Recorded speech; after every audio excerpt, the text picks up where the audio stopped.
to give another coach a dirty look because he didn't double you. Only Larry Bird can do that. People don't have that type of brazen mentality anymore. I love Larry Bird for that. A lot of people hated the homie Larry Bird because he wasn't a brother. When, the white boy can't play, he hyped up out of me. But that night, it was Magic Johnson's night. The Lakers won. They ran to the locker room and won what was to be Magic Johnson's third championship. Check this Black History Movement out. I'll be back with y'all in a minute.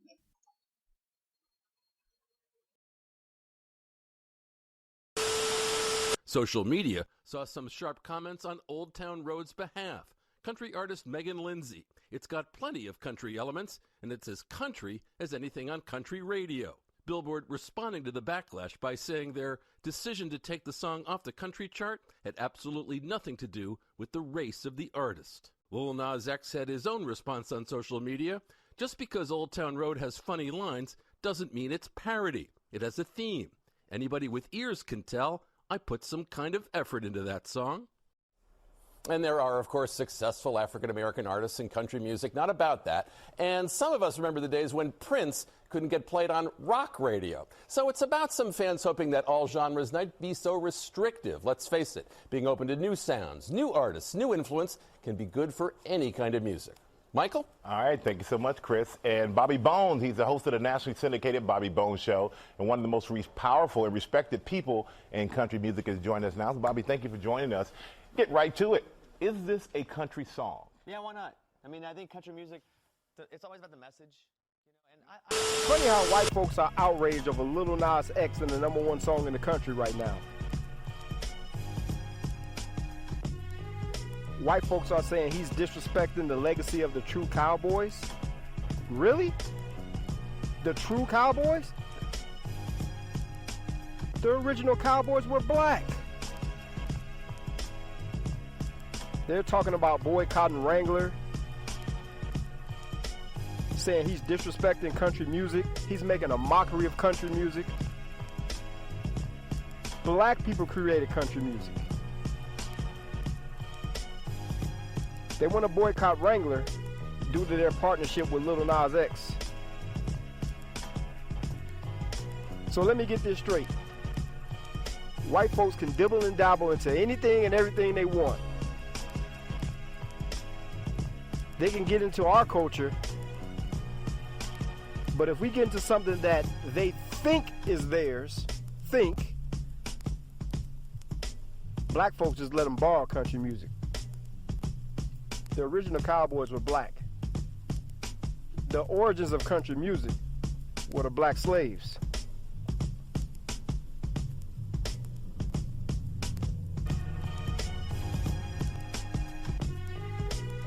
I mean, let's look at the old westerns. Those old western movies and TV shows were the #1 movies and the #1 TV shows in the early 40s and the 50s.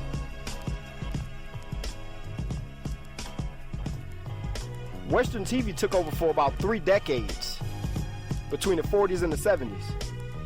I mean, we're talking Wagon Train, Bonanza, The Rifleman, The Life and Legend of Wyatt Earp, Gunsmoke, Maverick, Sugarfoot.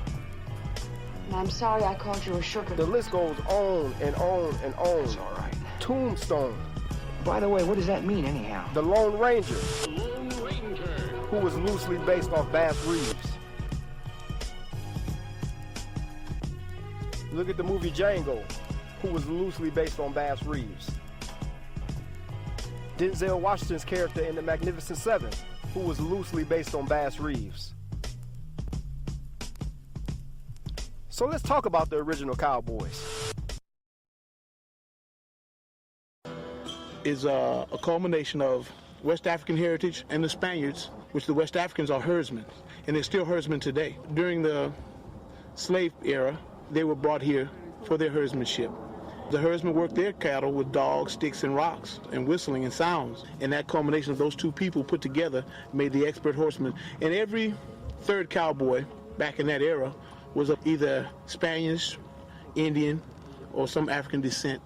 That's why they called cowboys.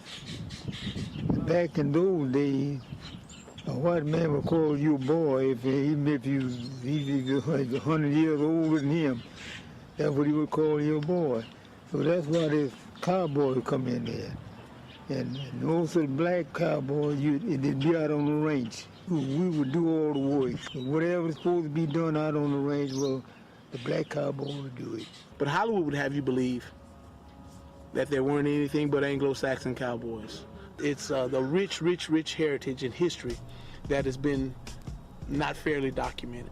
Contrary to what movies and TV has told us about the cowboy, the first cowboys were black.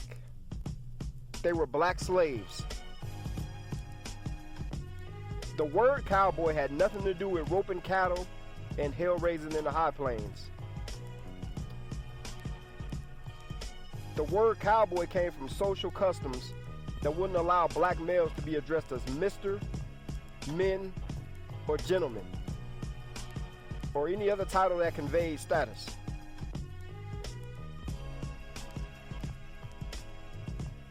Cowboy was often applied to black slaves in the Southeast who worked in cow pens. Their job was to herd in the livestock in Georgia, Alabama, and South Carolina. The label boy was a constant derogatory term for black males that included not only cowboy, but houseboy, field boy, stable boy, and underboy. An underboy was a personal servant during the Civil War.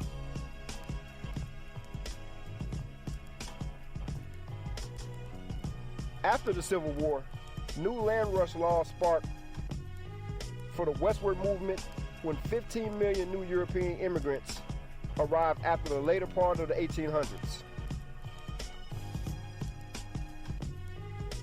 But ranching and the cattle industry, especially in the Southwest, especially across the Texas Gulf Coast, was solely dependent on black labor.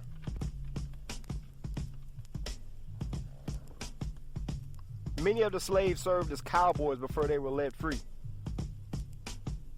Nearly 1/3 of the 35,000 cowboys who drove cattle from Texas between 1866 and 1895 were black.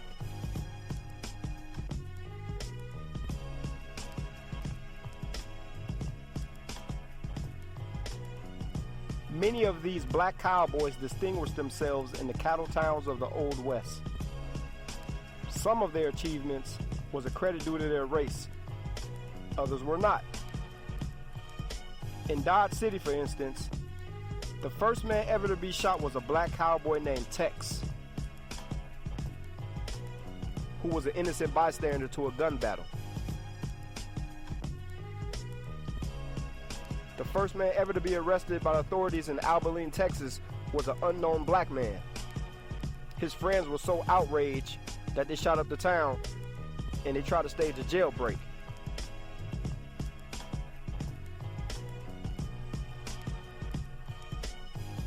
Nat Love was a black cowboy.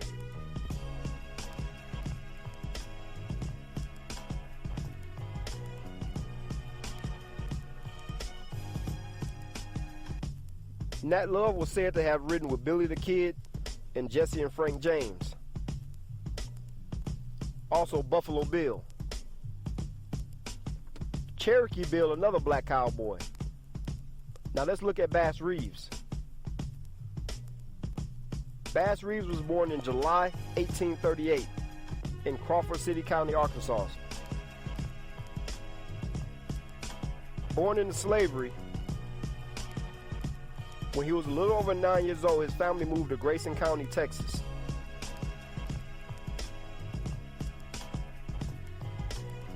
Later in Bass's life, Bass and his owner got into an argument over a poker game, and Bass beat the brakes off this dude. So Bass had to escape. He fled towards the Indian Territory, which is modern-day Oklahoma.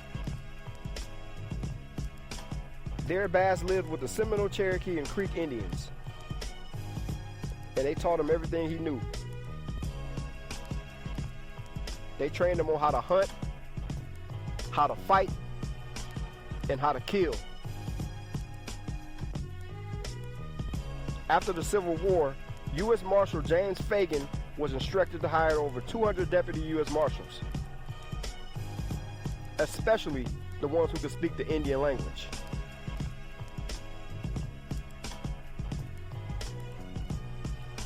Bass' name was ringing everywhere,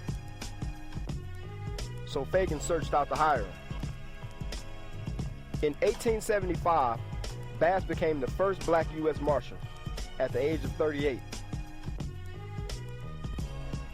Bass was an impeccable marksman. He was also nice with a blade. And he had them hands too.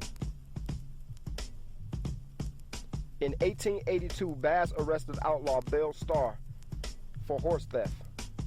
In 1889, Bass took down the Tom Story gang. Bass hid and ducked off on the side of the road while the gang was traveling. Bass approached Tom with an arrest warrant, and Tom panicked and drew his gun. So Bass pulled his gun and lit everybody up.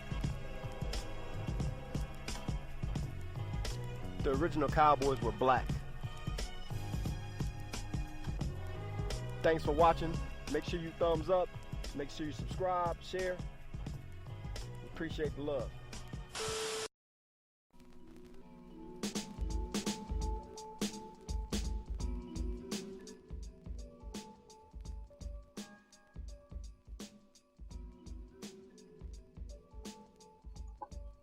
It's rap. I'm back. Hey, for those who wrote things in the chat room and I didn't see, I don't know what the hell's going on with the Spreaker website. I've actually logged in on my phone so I can see it. I see my man Mongo said Kareem is the best, hands down. I didn't even know he was in the chat room, to be honest with you. Man, thanks for the support. Mad love. With some other comments. Through the Hallway, Kareem, Bill, Russell, and Walton. And, oh yeah, I did the one with D-Grade already. Salute to his salute to his cousin, Maurice Lucas. Y'all know how I feel about Maurice Lucas. Can't get a tough man gone. Rest in peace, big homie. Rest in peace. Nick Roy come in with the foolishness immediately. But yeah, man. Let me get back to the rest of the show. Then I'm gonna finish my list out. It's gonna be a quick show today. It ain't nothing to talk about, man. They didn't cheat us out of sports. And it gave sports the EBGBs. Back to the show, man. Yesterday, man, was the anniversary of one of the greatest basketball players ever. The anniversary of the last game of one of the greatest ever to do it. I would say, I don't think you can even argue that. The number two guard in the history of the league, one Kobe Bean Bryant. Kobe Bryant scored 61, which I think that would be the greatest last game in the history of sports. I don't think anybody will ever dominate the last game of their career like Kobe did unless they retire mad young. Now, if you retire after about 12, 13 years, you might be able to do it. But after 20 years of basketball, Kobe Bryant dropped 60 on him. And like the Mamba said on his last game, man, I spent 20 years and people been yelling at me my whole career to pass the basketball, and all night y'all holler shoot. Big ups to the Mamba. Rest in peace. You gotta have mad love for Kobe Bean Bryant, man.